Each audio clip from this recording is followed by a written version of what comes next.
우리 하나님 말씀 열왕기하 2장 7절로 11절 말씀입니다. 구약성경 562면 열왕기하 2장 7절로 11절 말씀입니다. 열왕기하 2장 7절로 11절. 자, 우리 한 목소리로 다 같이 시작. 선지자의 제자 50명이 가서 멀리 서서 바라보매 그 두 사람이 요단가에 서 있더니 엘리야가 겉옷을 가지고 말아 물을 치매 물이 이리저리 갈라지고 두 사람이 마른 땅 위로 건너더라.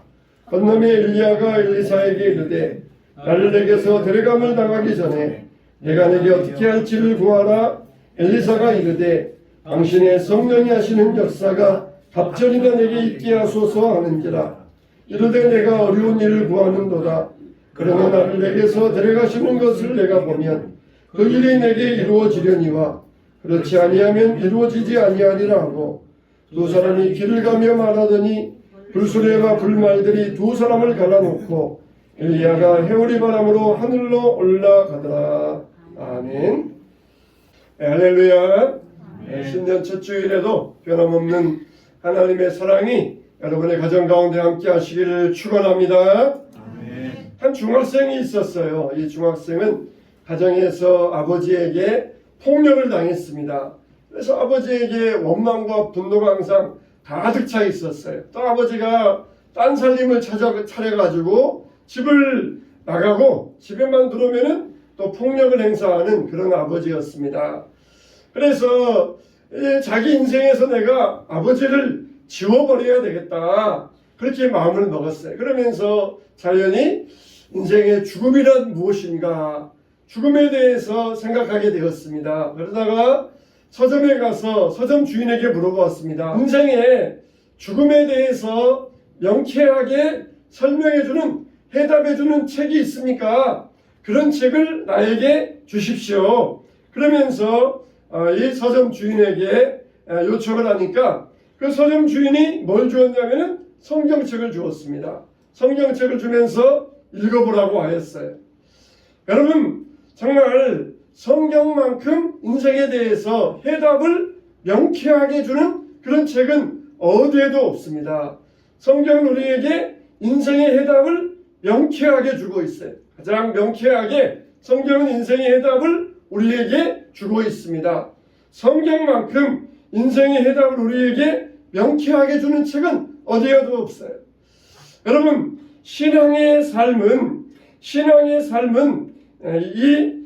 기독교는, 그리스도인의 신앙은 죽음에 대해서 아주 밀접하게 관계되어 있어요.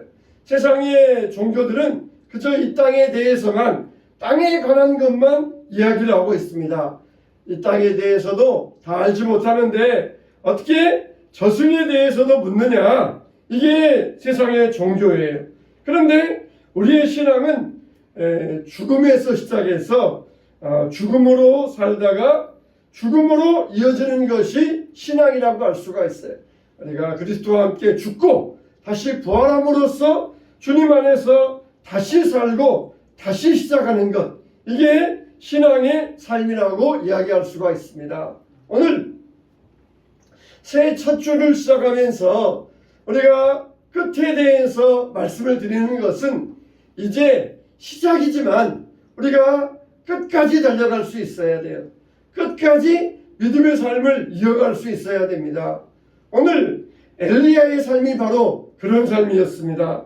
엘리야는 하나님께서 보내주신 이 불수레와 불말이 이들을 서로 격리하니까 엘리야는 해오리 바람을 타고 올라갔다 그랬어요. 우리가 엘리야가 병거 타고 하늘에 올라갔다 그러잖아요. 근데 자세히 보면은 불수레와 불말이 엘리야와 엘리사를 서로 격리하고, 그리고 엘리야는 해오리 바람을 타고 하늘로 올라갔다 그랬어요. 이렇게 엘리야의 마침이라는 것은 이 땅에서 마침표를 찍은 것이 아니라 하늘에서 그 마침표를 찍을 수 있었고, 엘리야의 마지막은 영광스러운 마지막, 그리고 인생의 승리로 엘리야는 마침표를 찍을 수 있었던 것입니다. 여러분, 엘리야는 항상 아합과 비교할 수 있어요. 아합과 엘리야의 인생을 비교하면은 아합은 왕으로서 화려하고 권세 있고 아주 아름다운 삶을 살고 있었어요. 반면에 엘리야는 쫓겨다니고 약대 토롯과 메뚜기와 석청을 먹으면서 그런 인생을 살았습니다. 겉으로 보기에는 아합이 훨씬 더 화려해 보이는 이런 인생을 살았지만, 그러나 인생의 마무리에서 엘리야는 진정한 승리를 거둘 수가 있었던 것입니다. 만일 여러분들에게 엘리야의 인생처럼 살겠습니까? 아합처럼 살겠습니까? 그렇게 물어본다 그러면은 엘리야처럼 살겠습니다. 그렇게 말은 하지만 속으로는 살기는 아합처럼 살다가 끝에는 엘리야처럼 끝맞으면 더 좋겠다. 그런 일이 생각을 할 수 있어요. 엘리야는 정말 그 기도로서 하늘에서 불이 내려왔던 사람입니다. 그리고 기도로서 3년 6개월 동안 닫혔던 하늘의 문을 비를 내리게 하였던 사람입니다. 엘리야의 마지막은 세상의 어떤 군왕들도 이루지 못한 승리를 이루었습니다. 이런 엄청난 엘리야의 삶을 성경에 소개하고 있는 것은 훌륭한 인물이다, 그렇게 소개하고 있는 것이 아니라 엘리야는 우리와 성정이 같은 사람이로다. 우리와 성격과 감정이 똑같은 사람이다. 그러니까 엘리야도 이렇게 살았다 그러면은 우리들도 본받아서 그렇게 살 수 있어야 된다. 이걸 보여주기 위함인 것입니다. 그래서 엘리야처럼 살 것을 보여주기 위하여서 엘리야를 우리에게 말씀해주고 있는 것이에요.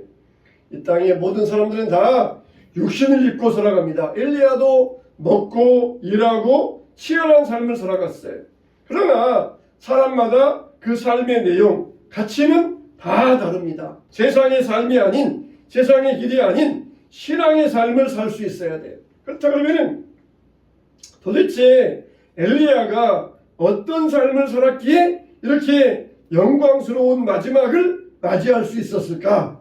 어떻게 해야 우리도 엘리야처럼 복된 인생의 마지막을 찍을 수 있을까? 첫째로 우리는 엘리야처럼 부름받은 인생을 살 수 있어야 돼요. 하나님께서 엘리야에게 엘리야를 불러갈 계획으로 해오리 바람으로 엘리야를 인도하시기 위하여서 하나님께서 엘리야를 불러주셨습니다. 이처럼 엘리야의 인생은 처음부터 마지막까지 하나님의 부름받은 인생이었어요.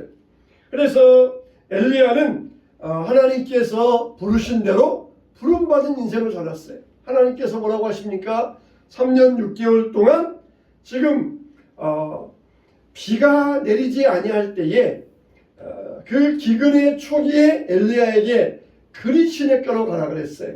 그리 시냇가에 가서 거기에서 시냇물을 마시고 까마귀가 가져다주는 떡과 고기를 먹으면서 시냇물이 마르기까지 거기에서 지냈습니다. 그런 다음에 시냇물이 마른 다음에 어떻게 합니까? 이제는 사르밧으로 가라 그랬어요. 하필이면 사르밧 과부의 집으로 가라는 것이었습니다. 이렇게 엘리야는 항상 하나님의 부르심, 하나님의 이끄심, 하나님의 계획하심을 따라서 인도받는 삶을 살아가고 있었어요. 그런데 사르밧에 가서 어떤 일이 벌어집니까? 사르밧에 가서 떡과 기름과 가루가 떨어지지 아니하게 사르밧 과부와 아들과 3명이 살아가는데 어느 날 사르밧 과부의 아들이 세상을 떠나고 말았어요.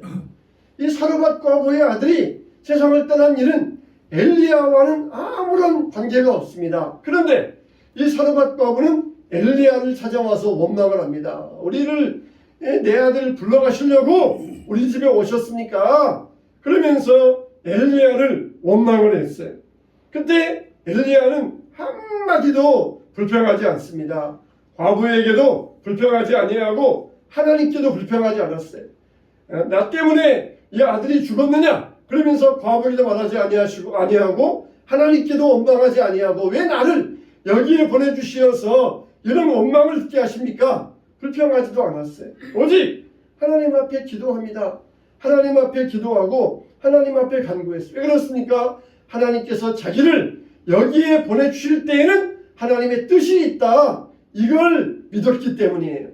하나님이 자기를 여기에 보내주셨을 때에는 하나님의 계획이 있다.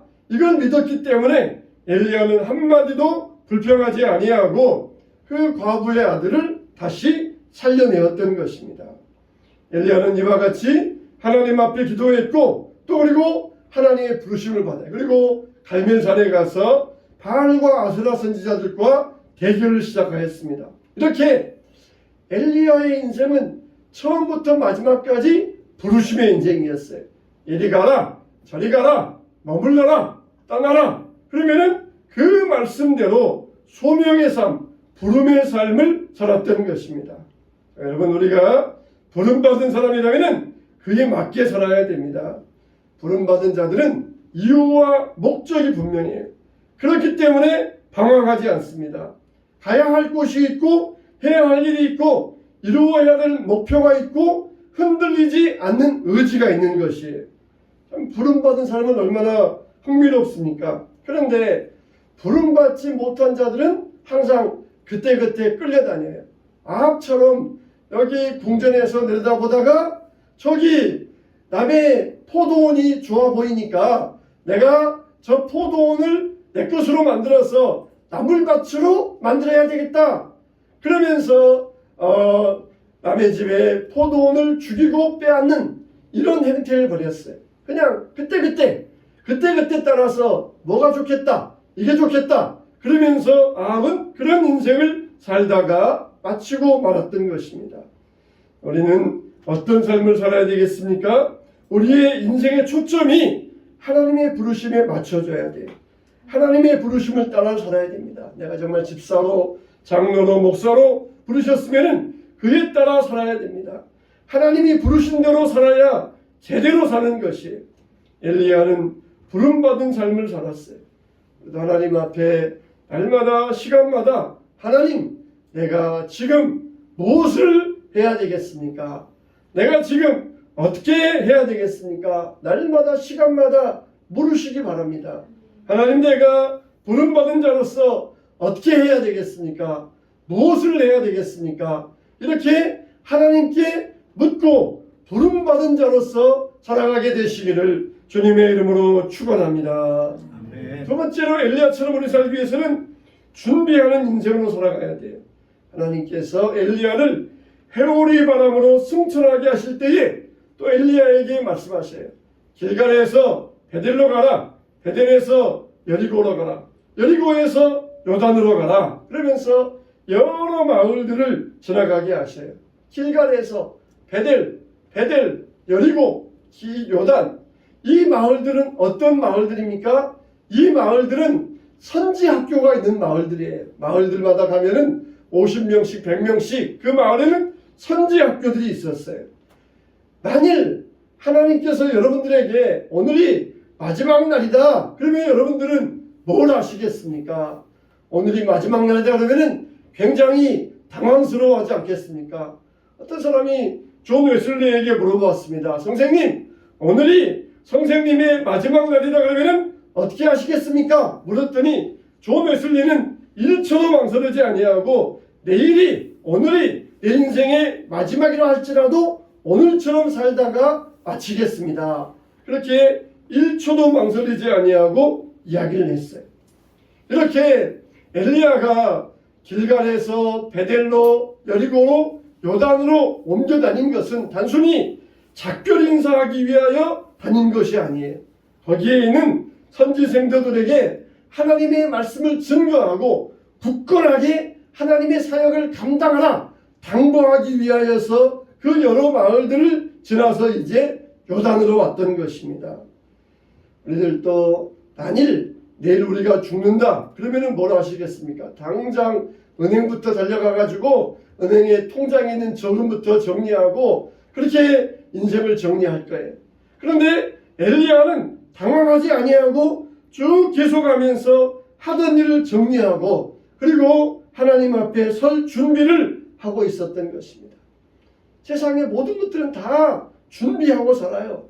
준비 없는 인생이 없습니다. 여기 오늘 제가 강단에 설 때에도 준비를 합니다. 준비하고 설교 준비하고 예배 준비하고 씁니다. 여러분들도 오늘 이 자리에 오기 위하여서 많은 준비를 했을 것이에요. 준비 없이 온 사람이 누가 있겠습니까? 그런 것처럼 우리는 다 은연중에 준비하며 살아요. 동화 중에 개미와 배짱이 이야기를 하면서 개미는 잘 준비해서 겨울을 났지만 배짱이는 준비하지 않고 있다가 그렇게 겨울에 얼어 죽고 말았다. 그런 말을 합니다. 그러나 이 배짱이도 실제 보면은 다 곤충들도 이 동물들도 준비하며 삽니다. 준비 없이 살아가는 그런 동물과 사람은 없어요.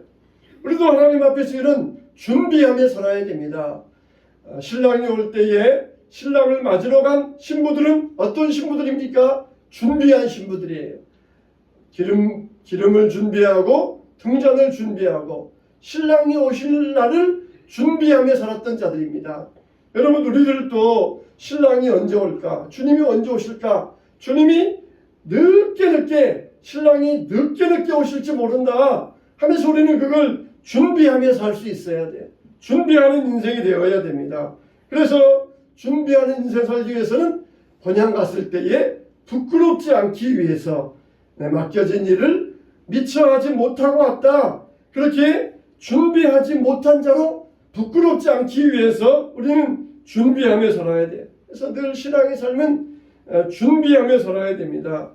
하나님께서 우리에게 어떤 일을 부탁하시든지 예, 알겠습니다. 그러면서 준비하며 살 수 있어야 돼요. 올해 하나님께서 여러분들에게 어떤 일을 명령하시는지 우리는 알지 못해요.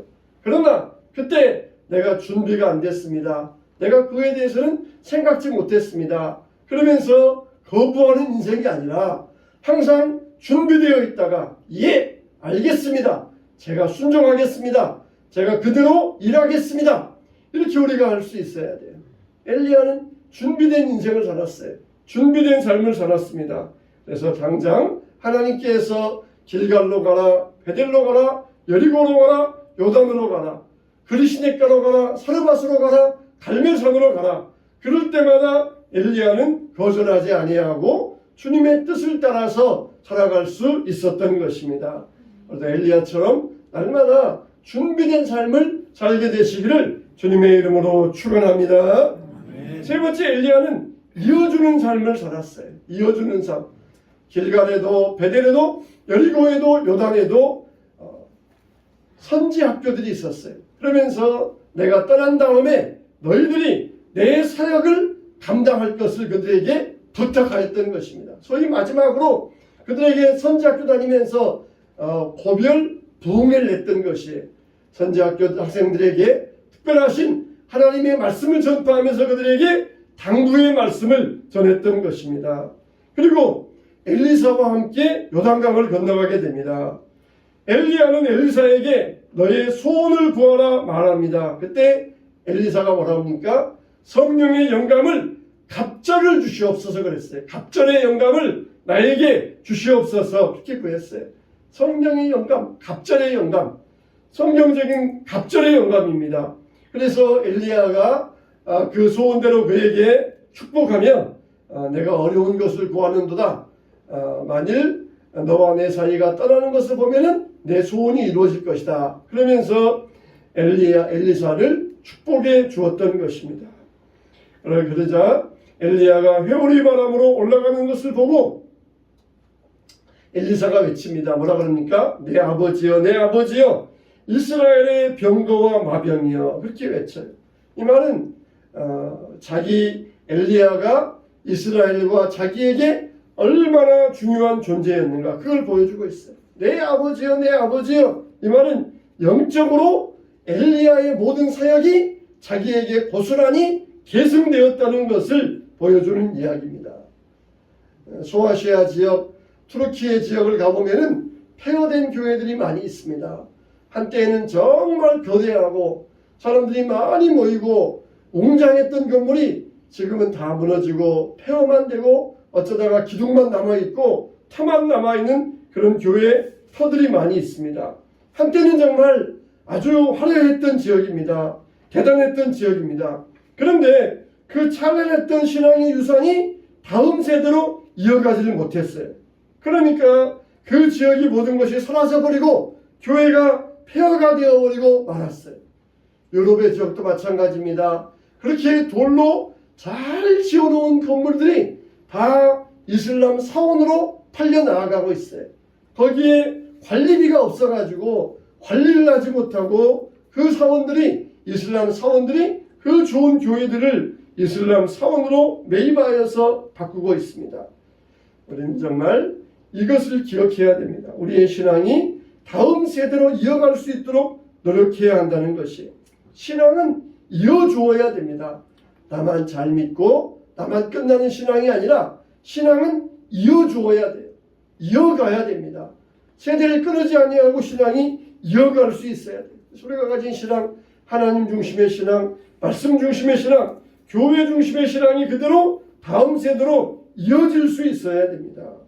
우리는 정말 부름받은 삶을 살아야 됩니다. 기분 따라 내 멋대로 사는 것이 아니라 부름받은 자로서 살아가야 돼요.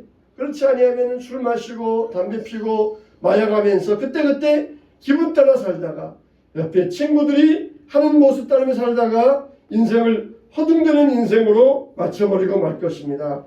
우리는 철저히 준비하며 순종하는 인생을 살아야 됩니다. 내 힘과 능력을 의지하지 말고 하나님의 인도하심을 보여야 됩니다. 세상의 권력과 힘 앞에서 굴복하지 아니하고 하나님의 명령대로 살아가야 될 것입니다. 우리는 그리고 신앙을 이어주는 자로서 살아가야 돼요. 신앙을 이어주고 신앙을 연결시켜 주어서 엘리야처럼 엘리사에게 그 신앙을 이어주고 선지 학생들에게 신앙의 믿음을 단도하면서 우리는 이와 같이 부름받은 자로서 살아갈 수 있어야 될 것입니다. 얼마나 끝까지 달려가고 있습니까? 마지막까지 달려가고 있습니까? 끝을 향하여 달려가고 있습니까? 우리는 끝까지 잘 달려가야 됩니다. 그러할 때 우리는 엘리야처럼 복되고 영광스러운 인생의 마침을 마치게 될 것입니다. 그래서 이와 같이 복된 인생을, 축복된 인생을 마칠 수 있도록 주님 안에서 부름의 상을 위하여서 끝까지 잘 달려가시기를 주님의 이름으로 축원합니다.